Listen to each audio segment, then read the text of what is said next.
Hey everybody, it's your friend Adam. I was going to do a quick impromptu response to Rationality Rules. I believe it's his latest video response to Jordan Peterson. People have sent this to me and asked me to respond. People sent me his response before this and asked me to respond.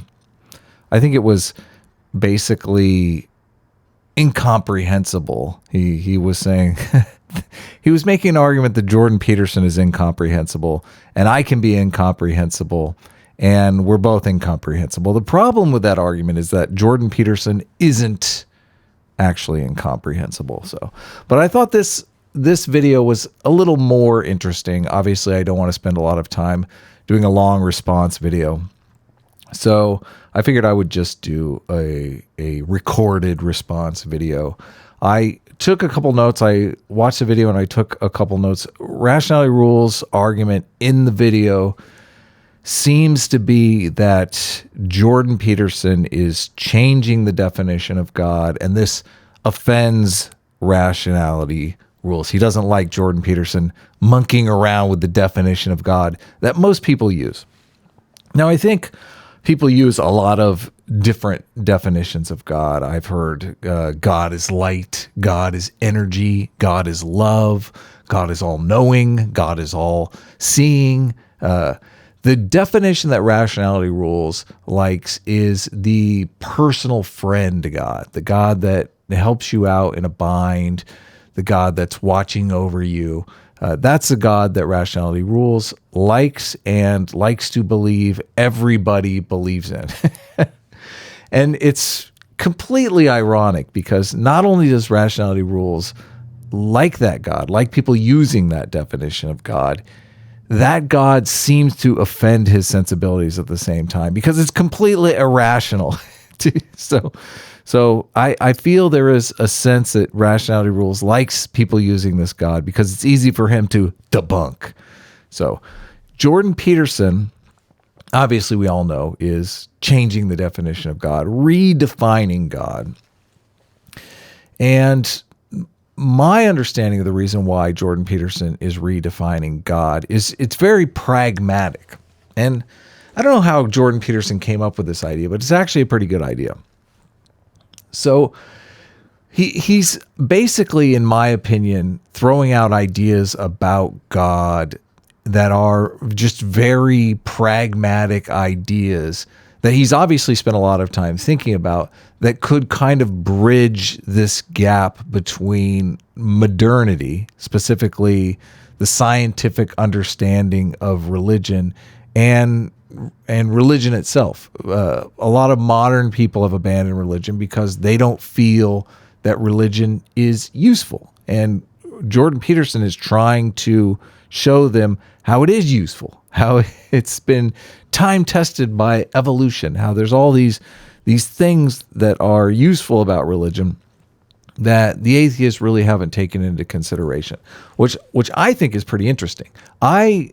My concept of God is very much, I believe in God as a concept, and God as a concept has really shaped humanity a lot. There's a great book by Robert Wright called The Evolution of God, where he talks about how God has changed over history and the way people view God and view their relationship with God has very much changed. And along with these changing concepts of God, our governments have changed, our social situations have changed, our societies have changed.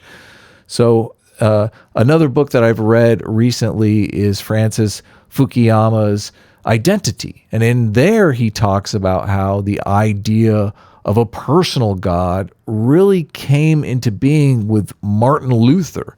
And before that, people always assumed that to understand God, they had to go to the clergy or the priest, or they're the ones that would interpret God for them, which Luther believed that we could read the Bible ourselves and we could understand God from a personal perspective.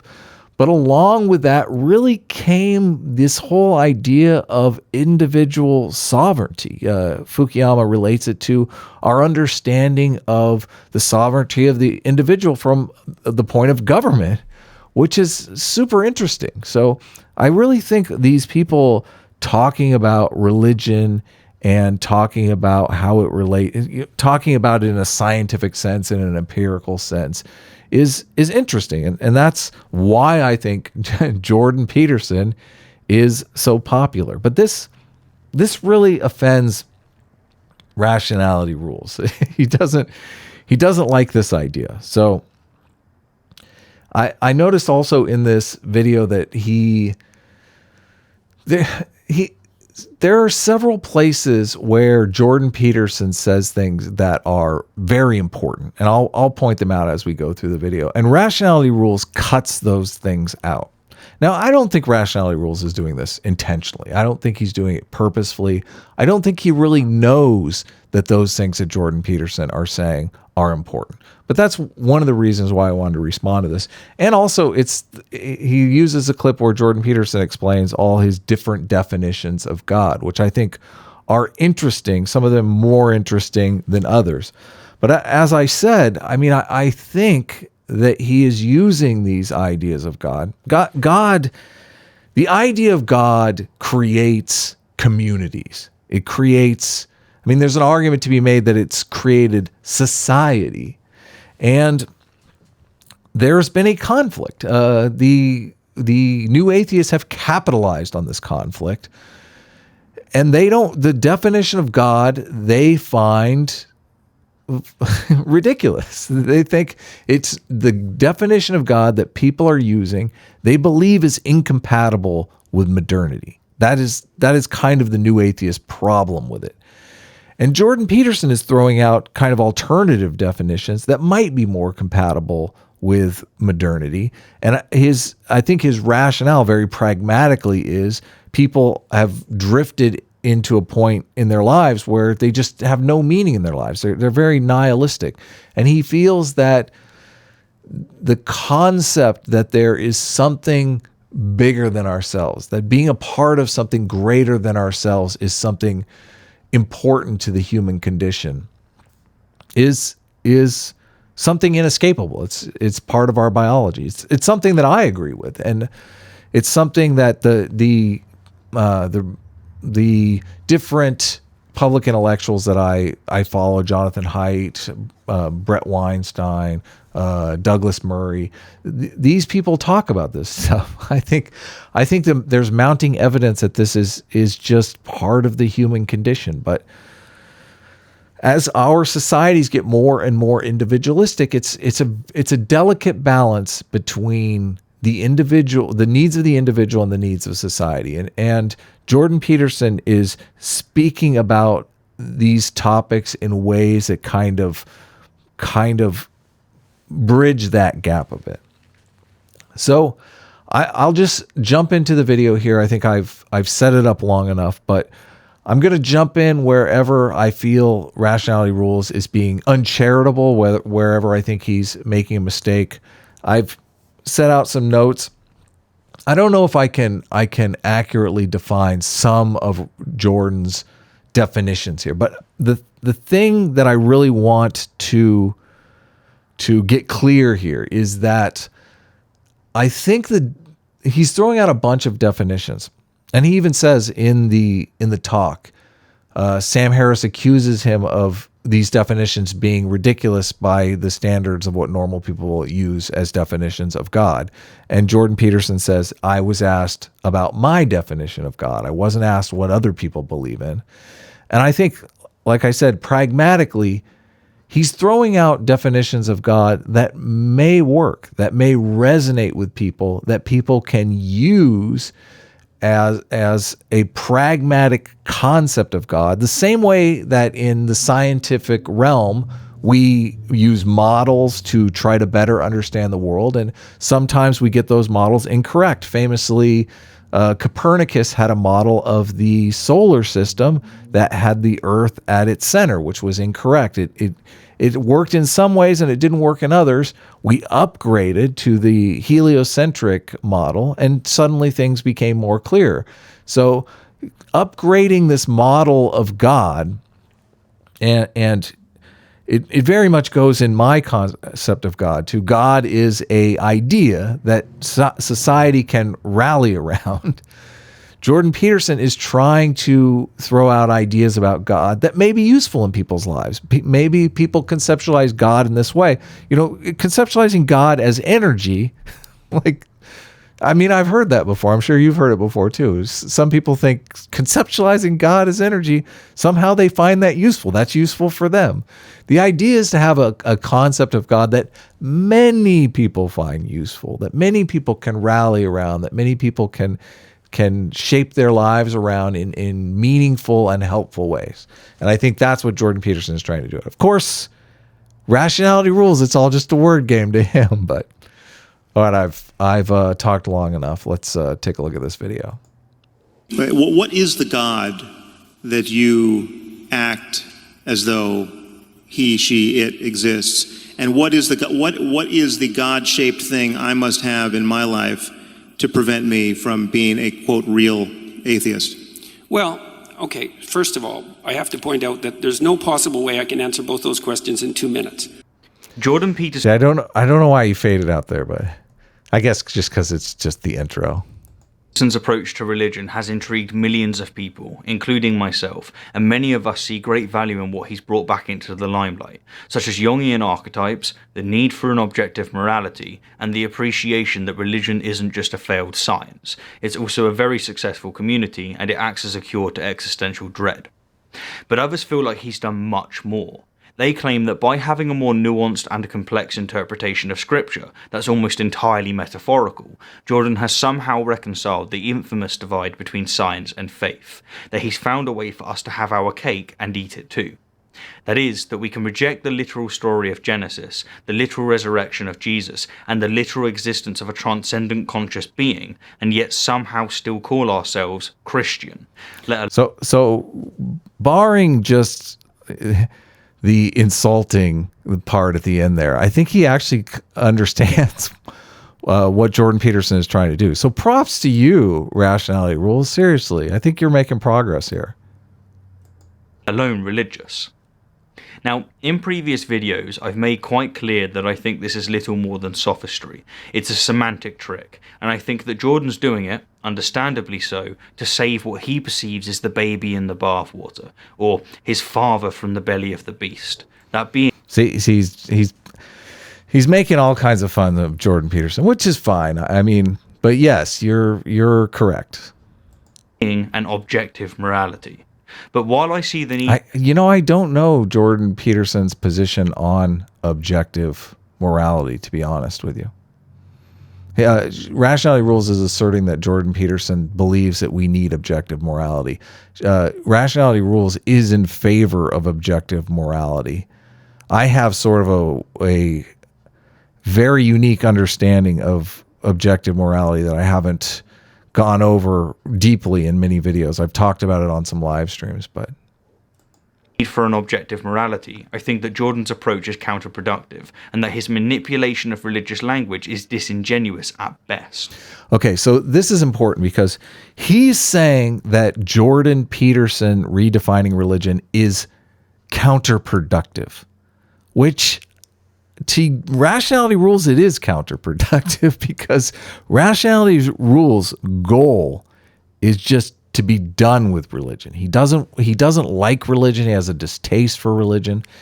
He calls Jordan Peterson disingenuous. He accuses Jordan Peterson again of being dishonest in this quest of Jordan Peterson's. I mean the scenario that I laid out, where Jordan Peterson is looking for a definition of God that has some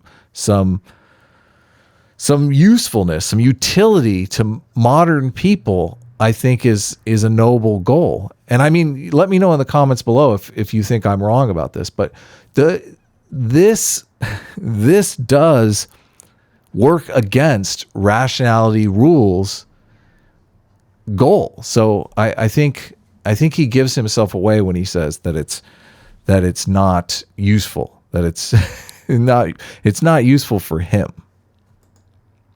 Anyhow, I've already addressed his definition of truth, religion, and Christian, and now I want to address his definition of God. That truth video that he did, I did a response to that truth video on my Think Club channel. I think it's almost up to 100,000 views. But I re-listened to that just the other day, and that's a tight video, man. That's a tight video. This guy, I would love to debate rationality rules on Jordan Peterson's truth because it's interesting as hell. It really is. But rationality rules did a response to me, and he never really addressed my criticisms of his truth at all. He never addressed my counter arguments to his arguments. So really, it's up in the air. I don't think he understands Jordan Peterson's truth. I don't want to go into it here, but on the 23rd of June, in a debate with Sam Harris, Jordan explained exactly what he means by God. And if I'm honest, it gives New Agers a run for their money in terms of vagueness and vapidity. I mean, nuance and complexity. Yeah, it's all about the jabs. It really is. The New Agers, I don't think their concept of God is useful because it never got much buy-in in the wider culture. I mean, it's definitely a niche concept of God. They're like the God is energy people, I believe. God is in crystals, right? Which is not a logically coherent argument with modern day science.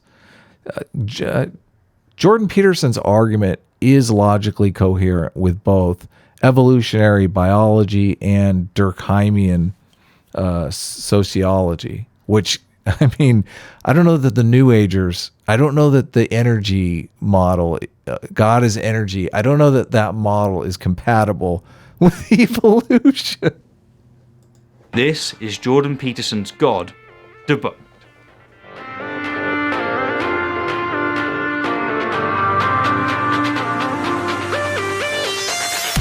Okay, well, I'm going to read some things that I wrote because it's so complicated that I'm not sure that I can just spin it off the top of my head, and so you'll have to excuse me.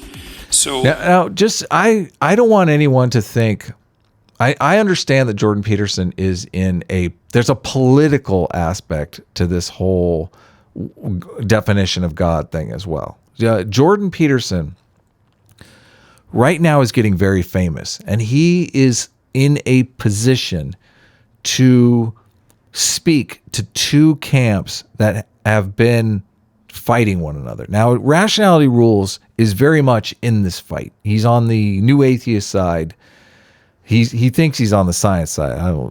This is one of the things that I find maddening is that I think they give lip service to science, but I don't really think they're on the science side because they're not studying religion from a scientific perspective.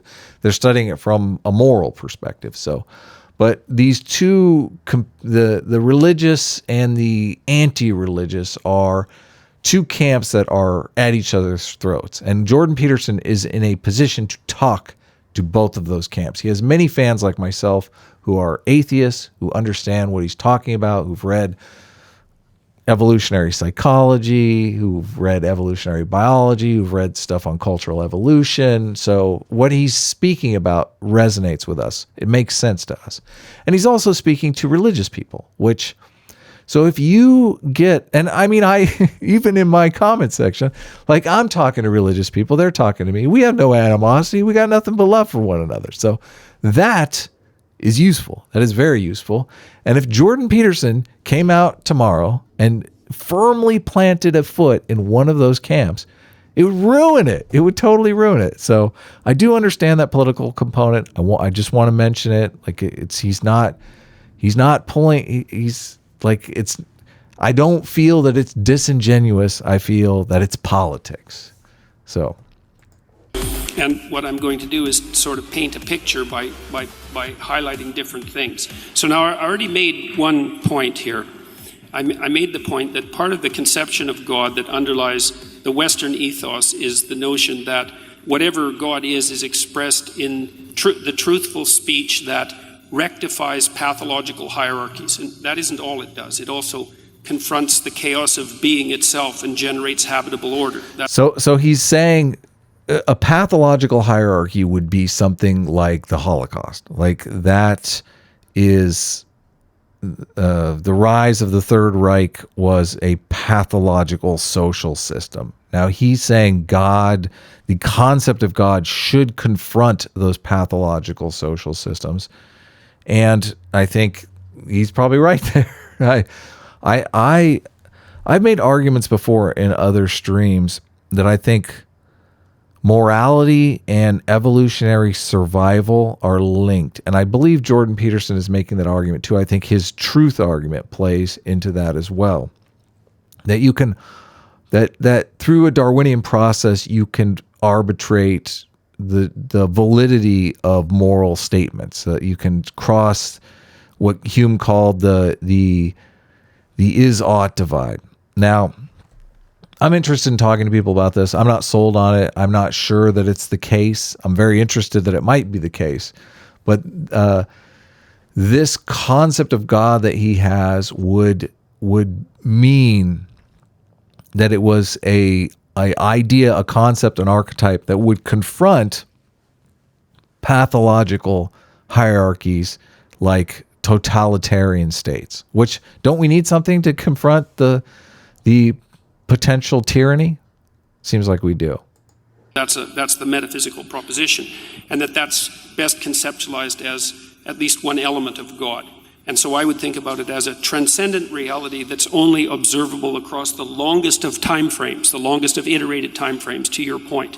So okay. See, Brett's nodding his head there a little bit, like he gets it. Brett totally gets it. Brett talks about this stuff all the time. I've been listening to a couple of his talks, and Brett's idea is very much grounded in empirical evidence and scientific study. He's saying that we have these programs that are running in us that are just sensory-based programs that elicit certain behaviors in certain environments.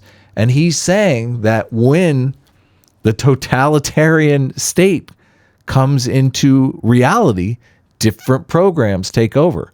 You know, the niceties that we experience today in modern life can turn into atrocities overnight if these programs are activated.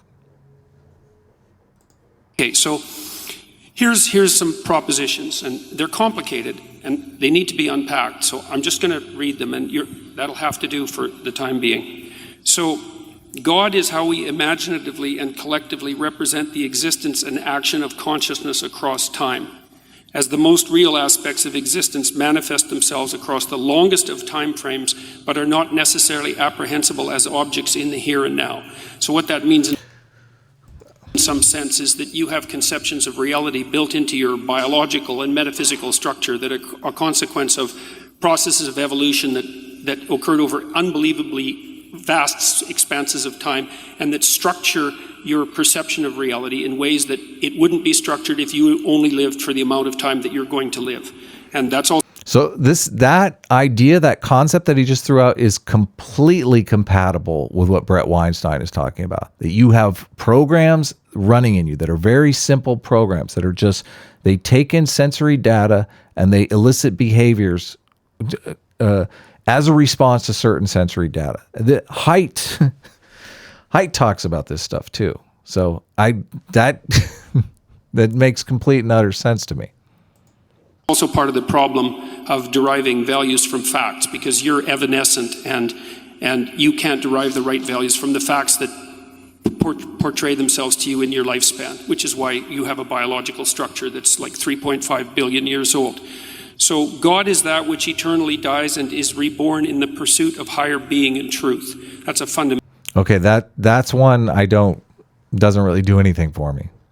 Mental element of hero mythology. God is the highest value in the hierarchy of values. Now that's one that I've really focused in on. I think that one is very, very useful in terms of Jonathan Haidt's research about moral communities and how it is a fundamental value that people circle around that binds and blinds them.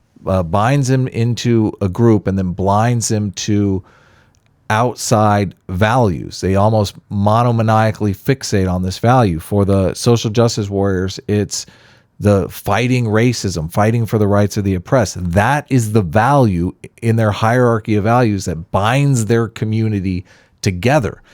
Communities are being bound together around the value of free speech, truthful speech. I mean, you could make an argument that that is Jordan Peterson's highest value: truthful speech, not lying to yourself, not letting these pathological hierarchies develop in your family, in you, in your communities, not taking advantage of people. There's an argument to be made that that should be the highest value.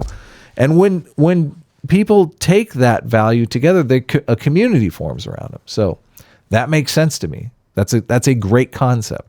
It's much deeper than the concept of God is energy or God is light. It's another way of looking at it.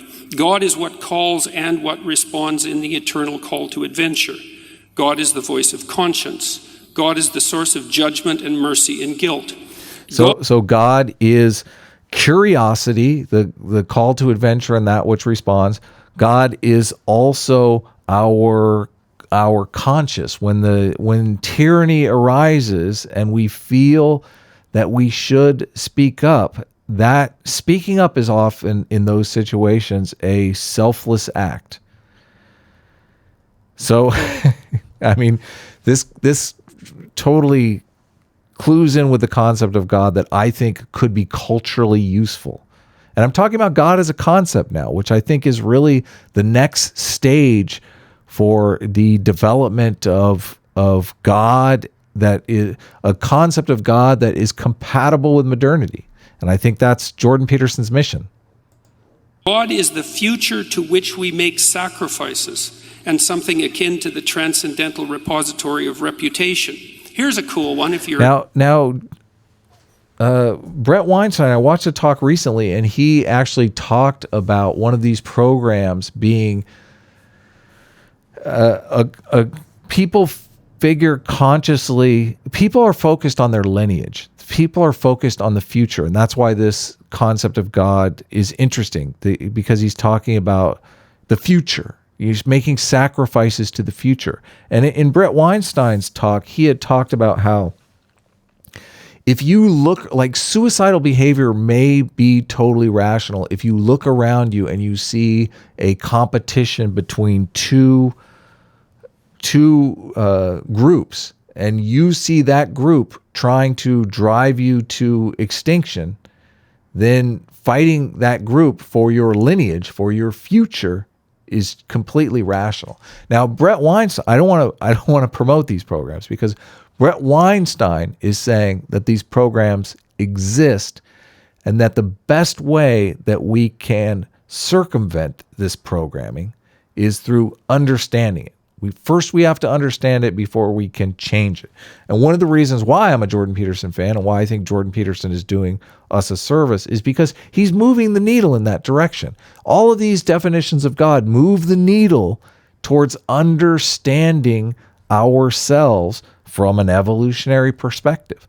There's so much overlap here, but society doesn't move in huge leaps. When we move in huge leaps, that's when we get things like the Great Leap Forward, where millions of people starved to death because society changed too quickly and wasn't able to adapt to this new. People were not able to adapt to this new social environment. So often huge changes have catastrophic results. So Jordan Peterson is pushing in that direction a little bit. Soon we'll be a little closer. An evolutionary biologist. God is that which... It's funny that got a laugh. And Brett Weinstein, who is sitting right there in the middle, is an evolutionary biologist. So Brett's like, one for me? Selects among men in the eternal hierarchy of men. So, men arrange themselves into hierarchies, and then men rise in the hierarchy. And there's principles that are important that determine the probability of their rise, and those principles aren't tyrannical power. They're something like the ability to articulate truth, and the ability to be competent, and the ability to make appropriate moral judgments. And if you can do that in a given situation, then all the other men will vote you up the hierarchy, so to speak, and that will radically increase your reproductive fitness. And the operation of that process across long expanses of time looks to me like it's codified in something like the notion of God the Father. It's also the same thing that makes men attractive to women, because women peel off the top of the male hierarchy, and the question is, what should be at the top of the hierarchy? And the answer right now is tyranny as part of the patriarchy, but the real answer is something more like the ability to use truthful speech in the service of, let's say, well-being. And so that's something that operates across tremendous expanses of time, and it plays a role in the selection for survival itself, which makes it a fundamental reality. Jordan, if I... So Christopher Boehm is an archaeologist. He's actually worked with David Sloan Wilson. He wrote a book called Hierarchy in the Forest, where he goes into how this political understanding evolved, how we moved from dominance hierarchies, which are just brute force, to prestige hierarchies, where you have to have some political savvy to maintain your power at the top of the hierarchy, because lower people in the dominance hierarchy, which is brute force, can cooperate in ways that will put you out of a job, basically. So he, in the book, Boehm talks about reverse dominance hierarchies. And once we evolve the ability to make weapons, things completely change, because people could band together in large groups and kill any domineering alpha that wanted to maintain a tyrannical stranglehold on the group, who wanted to take resources from them indiscriminately. So this stuff is being written about, being studied by lots of people. So Jordan Peterson is getting these ideas out to a wider audience. I don't hear a lot of people on CNN talking about Christopher Boehm and the evolution of political hierarchies. Can I just cut in here with one question? Stop with that for now. So there's Jordan's definitions of God. In a nutshell, he stuck the word God onto several things, that being good, existence and consciousness, evolution and action. Indeed, he's not asserted that these things are evidence for God, he's asserted that they are God. To make this clearer, let's take another listen. So God is a concept. And I mean, I'm curious about what Rationality Rules thinks about this God as a concept thing. I really am, because I mean, he doesn't want to talk about any of this stuff the way that Jordan Peterson is actually talking about it, or even talk about it in a way that is remotely useful. Jonathan Haidt does a study, or references a study. I'm not sure Jonathan Haidt did the study, in The Righteous Mind, where he talks about when people's status or prestige or money is on the line, and they can look at something and see it two ways. He uses the example of a 13 and the letter B. If you imagine a 13, it's a 1 and a 3, but with a space, but it looks like a letter B. So they show them this, and they engineer situations where it's better to see it as a B and it's better to see it as a 13. And sure enough, people just magically see it one way or the other, depending upon how it affects them personally. And I just feel like Rationality Rules is really going out of his way to see Jordan Peterson differently than he actually is, because it threatens his status in this new atheist hierarchy. This time organize his definitions into the aforementioned categories, starting with God is good. God is the highest value in the hierarchy of values. God is the source of judgment and mercy and guilt. God is the voice of conscience. Part of the conception of God that underlies the Western ethos is the notion that whatever God is expressed in the truthful speech that rectifies pathological hierarchies. It also confronts the chaos of being itself and generates habitable order. Secondly, now I've gone through all of these, and I've kind of given my take on all of these. Now, Rationality Rules has simplified many of them just to God is good. There's a lot of people who think God is good. God is great, right? Let's look at his definitions that fall under God is existence and consciousness. God is how we imaginatively and collectively represent the existence and action of consciousness across time. God is that which eternally dies and is reborn in the pursuit of higher being and truth. Thirdly, let's look at his definitions that come under God is evolution. God is that which selects among men in the eternal hierarchy of men. You have conceptions of reality built into your biological and metaphysical structure that are a consequence of processes of evolution that occurred over unbelievably vast expanses of time, and that structure your perception of reality in ways that it wouldn't be structured if you only lived for the amount of time that you're going to live. It's also the same thing that makes men attractive to women, because women peel off the top of the male hierarchy, something that operates across tremendous expanses of time, and it plays a role in the selection for survival itself, which makes it a fundamental reality. And finally, let's look at his definitions that come under God is action. God is what calls and what responds in the eternal call to adventure. God is the future to which we make sacrifices. Okay, so looking at these definitions, you might notice that they have one thing in common. They're not God. I'm not hearing. See, he's like, this is not the straw man version of God that I like to attack on the internet. Here, let Sam Harris give you the straw man version of God that I like to attack on the internet. His editing here is brilliant.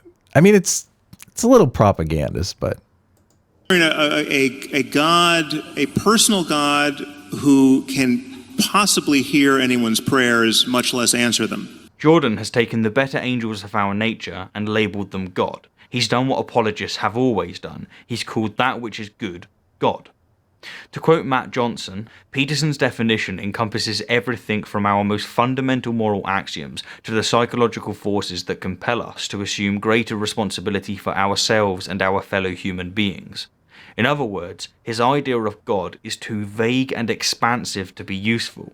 He might as well just add an O to the word. see, this is the argument that Robert Wright makes in the book, The Evolution of God, shows that statement to be completely wrong, because in that book, he is saying the definitions of God that persist are the ones that are vague, because people can rally around them easier. When you get very specific definitions of God, you don't get buy-in from a wide audience.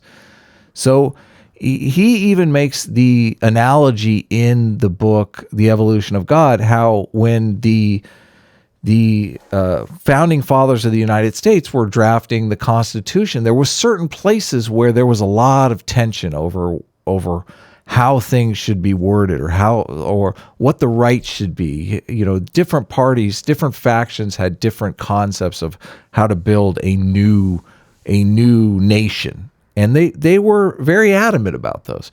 But they found a way to make the language vague enough that two people who had completely different ideas about how a nation should come together could read that language and say, yeah, that's my idea, which is brilliant.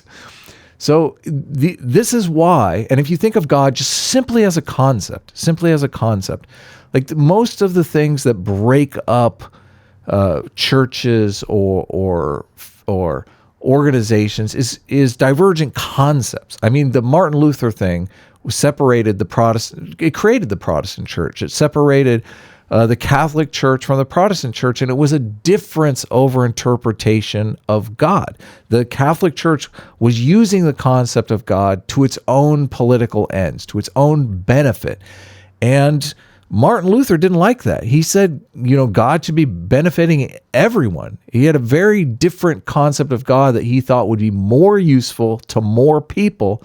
He put it out there, and the wider public picked it up and used it. And I'm assuming they continue to use it because it was more useful. So this is what Jordan Peterson is doing. Jordan Peterson is throwing out concepts of God that may or may not be more useful. He believes in the Darwinian process. Rationality rules should know this. He's an evolutionist. He's a Darwinist. I don't know if evolutionist is a derogatory term. He believes in the process of evolution.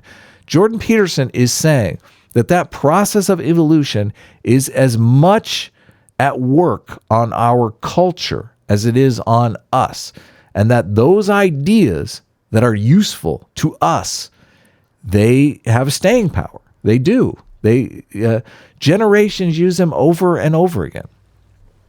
So I don't, this is one of the reasons why I don't understand why the new atheist types, why the career atheist types are so against Jordan Peterson, because so many of the religious people that would have been anti-evolution are able to take a look at evolution with fresh eyes through Jordan Peterson, because he's not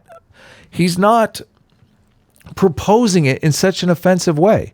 He's saying that your faith, your belief in God is rooted in evolution. It's a very powerful idea. But what's the problem? Some of you might be wondering. What's wrong with Jordan? Oh, he knew. That's exactly what I'm wondering. What is the problem? Defining a god from a conscious being that literally created the universe to the future to which we make sacrifices. The conscious being that created the universe is, obviously God has a lot of different definitions. Well, on a technical level, nothing. There's nothing wrong with him doing this. But on a sincere level, there's everything wrong. It's a semantic trick. Why? So I don't understand what he's saying there, because he's saying on a sincere level, as if Jordan Peterson is insincere about it. Why is he questioning Jordan Peterson's sincerity about this? I don't understand. That's one for the comments section. Why is Rationality Rules questioning Jordan Peterson's sincerity? I guess the obvious answer is that Rationality Rules he's got a dog in this fight. He's got stakes on the line here. Or as Sam put it, You could do the same thing with the idea of ghosts, right? So people traditionally have believed in ghosts. It's an archetype, you might say, the ghost. Survival of death is certainly an archetype. And we know what most people most of the time mean when they say they believe in ghosts. And I say, I don't believe in ghosts. And you say, no, you do believe in ghosts. Ghosts are your relationship to the unseen. That's a ghost. So you have a new definition of ghost that you're putting in the place provided, which... Now this definition that Sam Harris is throwing out as a hypothetical is not logically consistent with evolutionary psychology or sociology or any of the evolutionary concepts that Jordan Peterson is incorporating into his definitions of God. And Jordan Peterson actually calls Sam Harris on that and says, what you just said is logically incoherent. My definitions are not logically incoherent.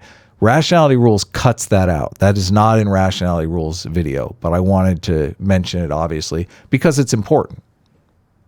I have to say, well, of course I have a relationship to the unseen, so yeah, I guess I do believe in ghosts. You know, you win that argument.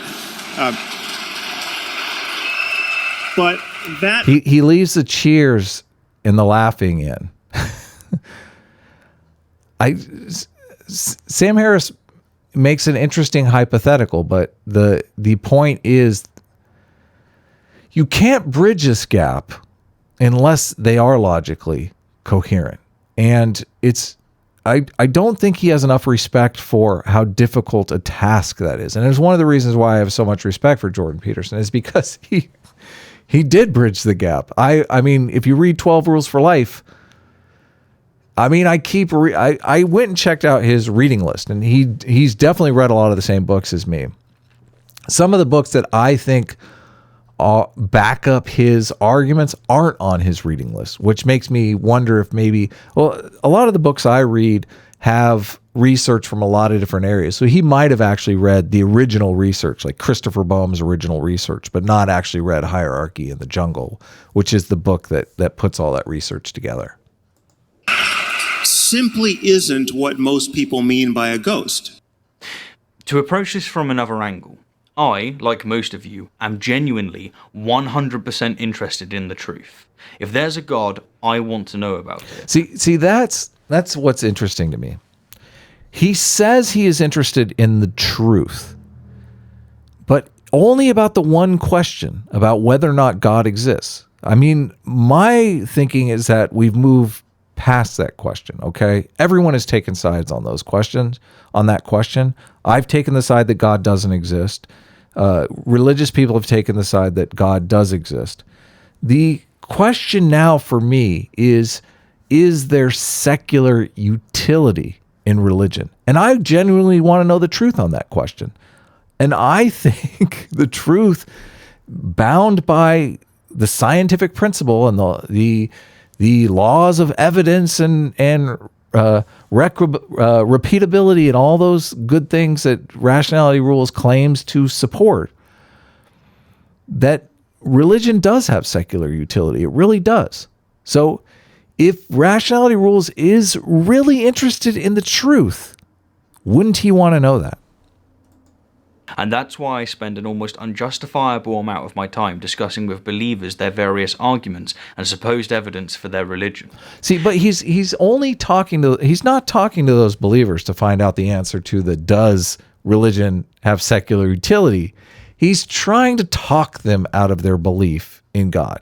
He has an axiomatic belief that believing things that are untrue, despite tons of evidence.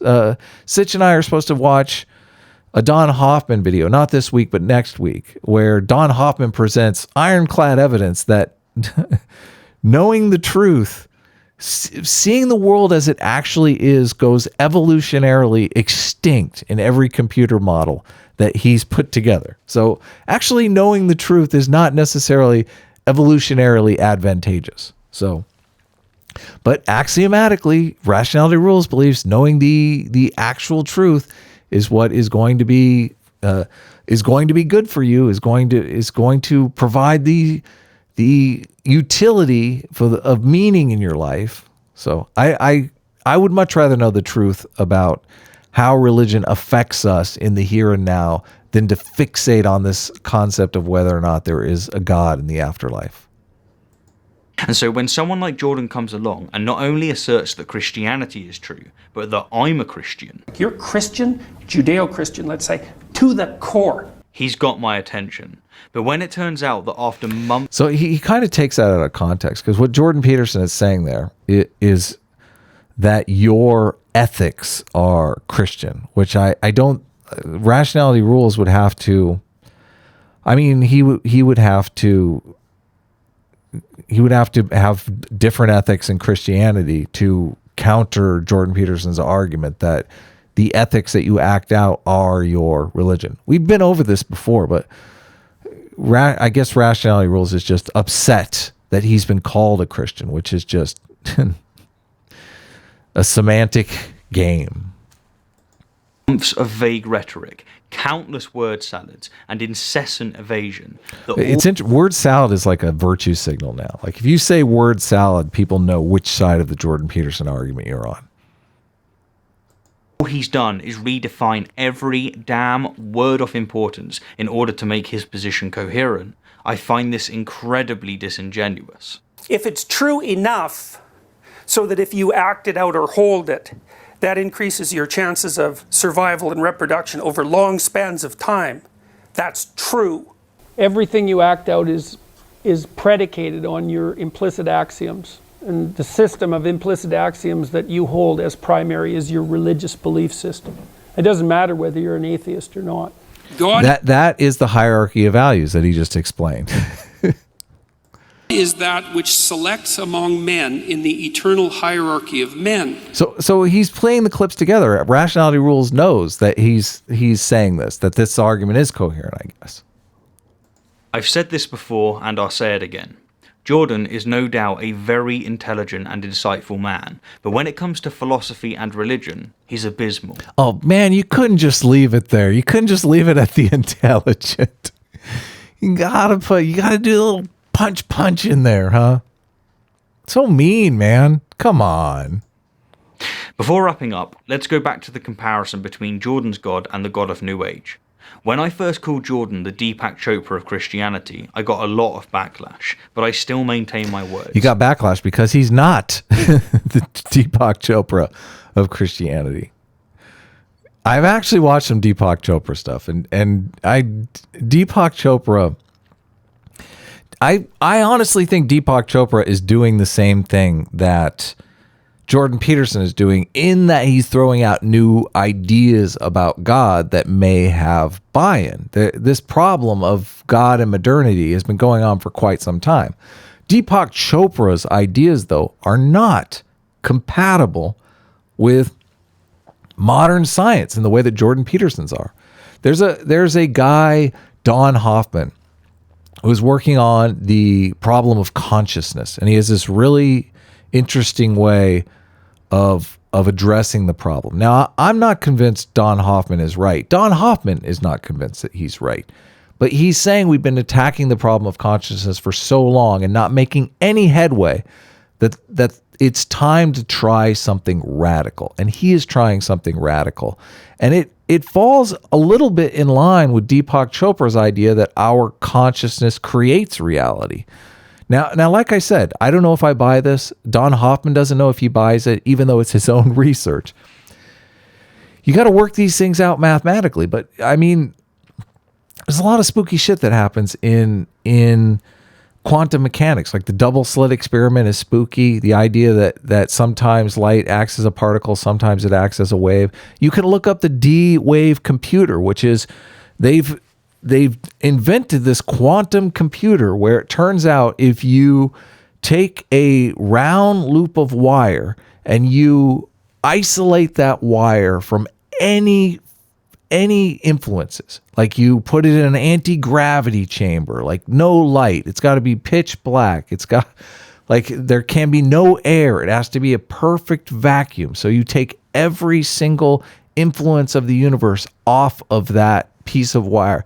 You can actually make electrons run both ways at the same time, run left and right at the same time, which is impossible in the real world. And that's how they do quantum computing, which is bizarre. So the world, the universe that we live in, science is proving is more bizarre every single day. So I do believe that Deepak Chopra doesn't understand any of this stuff. He's throwing out concepts of God that people may find useful in their daily lives, but some of Don Hoffman's work kind of lines up a little bit with Deepak Chopra's ideas, and now Deepak Chopra thinks my ideas are going to take off. I think that it's incidental with Deepak Chopra. With Jordan Peterson, I think Jordan Peterson has read every research paper on evolutionary biology, on evolutionary psychology. He's probably read every research paper on psychology for the last 30 years. So he's developed a concept of God that is compatible with all of that scientific knowledge. So I think he's got a better chance of coming up with a concept of God that is going to get wide social buy-in, wide societal buy-in. So Jordan's God is as vague and vapid as Deepak's, and here's a compilation to demonstrate it. God is the mystery of our origin, and therefore God is our highest instinct. God is the highest value. See, Deepak doesn't go into the great detail. See, that's the thing with Jordan Peterson. You ask him questions, and he goes in detail. He goes into greater detail. If you watch, there's a Deepak Chopra has debated Sam Harris. He's debated a bunch of the new atheists, and you press Deepak Chopra, and he cannot go into detail. Sam Harris pressed Jordan Peterson for 8 hours, 4 2-hour discussions, and Jordan Peterson's like, as deep as you want to go. How far down the rabbit hole do you want to go? In the hierarchy of values. We are a drop in the ocean of consciousness that we call God. God is how we imaginatively and collectively. See, this, I feel, I guess I should go to the end, but this is just, I mean, it's laughable. It's really laughable. It shows a nefariousness. Well, I mean, Rationality Rules believes this. Rationality Rules does not understand the words that are coming out of Jordan Peterson's mouth. I don't know. Maybe I'm giving him too much credit, because there are places in this video where he actually he seems to understand what Jordan Peterson is saying. It's just he can't get past his hatred of religion to study religion from a scientific perspective. I just think that's sad. They represent the existence and action of consciousness across time. Divine intelligence that permeates every aspect of the cosmos, the whole universe. God is that which eternally dies and is reborn in the pursuit of higher being and truth. Anyhow, I'm Stephen Woodford, and as always, thank you kindly for the view, and an extra special thank you to my wonderful patrons and those of you who have supported the channel via PayPal and merchandise. Until next time, my fellow apes, until next time. It's very important that you know that we're all apes, because I wonder if that's just to be offensive to religious people, because that is what caused the rift between religious people and the evolutionary Darwinian types. The fact that we came from apes offends many religious people. So interesting. So I hope this was interesting. Obviously, if you have any questions for me in the comments below, I'm always happy to answer questions. I do have a talk going on tomorrow, and I don't know if we're going to live stream it or if we're going to record it, but I am talking to John Perry of Stated Clearly about the Richard Dawkins and Brett Weinstein debate. They had a very interesting debate. There's a 20-minute clip we're going to watch together, and he is taking the Dawkins side of the argument, and I am taking the Weinstein side of the argument. I actually, Brett Weinstein follows me on Twitter now, which, hey, that's kind of cool. And he even interjected a little bit in our discussion. We were talking about the difference between their two perspectives on Twitter. So that should be cool. That should be interesting. And on Sunday, I am supposed to talk to Sitch, and I are going to talk to one of the guys from Zero Books, Ben. I'm spacing on his last name, but Ben was nice enough to. He's made some rather critical videos of Jordan Peterson. Obviously, Sitch and I think that he is being uncharitable with Jordan Peterson rather than blasting him, which is the big mistake I made with well, actually not really, because I did reach out to Rationality Rules before I ever made a video about Rationality Rules. I reached out to him, but he was unresponsive, so we blasted him. So, but I talked to Sitch, and I'm like, well, we should just ask these people, before we go after them on the internet, see if they want to talk to us. So he stepped up, manned up. I don't know. That's probably offensive to his side, but it should be an interesting talk. We're going to watch actually, he wants to watch my Marxist video, the Jordan Peterson Marxism video that I have on Think Club. It's almost to 500,000 views. So he wants to let me know where I'm getting it wrong, which should be fun. Should be interesting. Sitch will be along to point out discrepancies. So thank you kindly for the view, and I will end it there. Take care, everyone. Well, first of all, if you don't have a purpose, it isn't that your life becomes neutral in a meaningless sense. It's that your life becomes characterized by unbearable suffering. Because the baseline condition of life is something like unbearable suffering.